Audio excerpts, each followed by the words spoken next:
వృద్ధ తల్లిదండ్రులను పట్టించుకోని కొడుకు ఆస్తి కోసం వేధిస్తున్న పరిస్థితి. కలెక్టర్కు పోలీసులకు ఫిర్యాదు చేసిన ఫలితం శూన్యం. ఇప్పటికైనా న్యాయం చేయాలని వేడుకుంటున్న వృద్ధ దంపతులు. ఆస్తి కోసం వృద్ధ తల్లిదండ్రులను పట్టించుకోకుండా వారిని నిరంతరం వేధిస్తున్న కొడుకు నుంచి తమకు న్యాయం జరగాలని, రక్షణ కావాలని వృద్ధ తల్లిదండ్రులు వేడుకుంటున్నారు. వివరాల్లోకి వెళ్తే సంఘం మండలం నల్లబెల్లి శివారు కొత్తపల్లి గ్రామానికి చెందిన కూస కొమరయ్య, సుభద్ర వృద్ధ దంపతులు తమ ఆవేదనను వెల్లడించారు.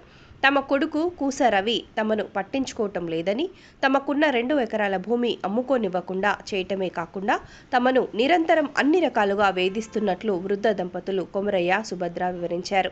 తమ కొడుక్కి 6 ఎకరాల భూమి పంచి ఇచ్చినట్లు చెప్పారు. తమ పేరు మీద 2 ఎకరాల భూమి ఉండగా గత 2 సంవత్సరాలుగా తమ భూమిని తాము అమ్ముకోనివ్వకుండా అడ్డుపడటమే కాకుండా దాడులు చేసి గాయపరుస్తున్నట్లు రోధించారు.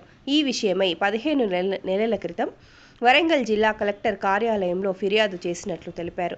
అంతకుముందు స్థానిక సంఘం పోలీస్ స్టేషన్లో కూడా ఫిర్యాదు చేసి తమకు న్యాయం చేయాలని వేడుకుంటున్నట్లు వృద్ధ దంపతులు వివరించారు. అయినా కూడా ఇప్పటి వరకు తమకు న్యాయం జరగలేదని ఆవేదన వ్యక్తం చేస్తున్నారు.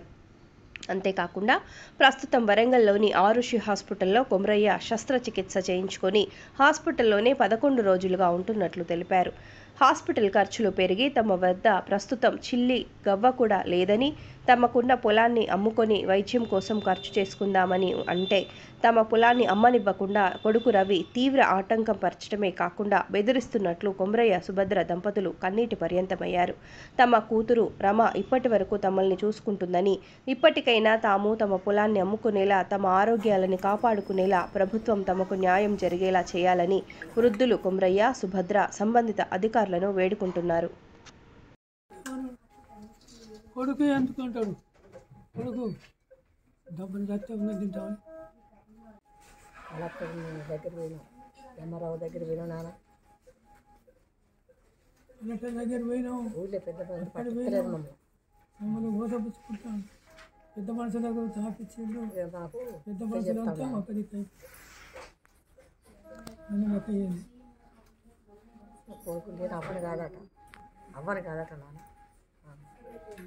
మీకు ఏం న్యాయం కావాలని కోరుకుంటాను? మీరు ఎటుబడి భూమి అమ్ముడు కావాలి నాకు. ఎందుకు భూమి అంటే మరి భూమి ఎందుకు అమ్మాలనుకుంటాను? అమ్మాలి. ఎందుకు అమ్మాలనుకుంటాను? ఎందుకు అమ్మాలంటే నాకు డబ్బులు ఎట్లైనా ఎవరు పెడతారు? ఇప్పుడు ఆ బిడ్డ నాడు తీసుకొచ్చి పెడతాను. నాకు ఎవరు ఇస్తారా నాకు? అట్లా నీ కొడుకు ఏమైనా భూమి ఇచ్చినా? ఎంత 8 ఎకరాలు ఇచ్చిన. ఎకరాలు ఇచ్చినా? 2 ఎకరాలు ముసలి పేర పట్టాయి. అదే అమ్ముకుంటాడు చేయాలి అంటే కొడుకు కాళ్ళ దగ్గర కొట్టింది దవాఖానలో. అమ్మేయాలి మాకు, మీరు దయచేసి. ఆ బిడ్డను కూడా ఇచ్చాడు అప్పుడు. అది 2 ఎకరాలుగా బిడ్డ పెళ్లి చేయాలని అన్నాడు ఆ బిడ్డకు. అట్లా అన్నాడు. అట్లంటే ఇక నా బిడ్డ ఎత్తుతుంది నాన్న ఇంటికి. ఆ బిడ్డను అన్నాడని మాట మాట్లాడండి. నా బిడ్డను మాట్లాడమాట నా బిడ్డ కోసం అమ్మినట్టు కావాలి మాకు.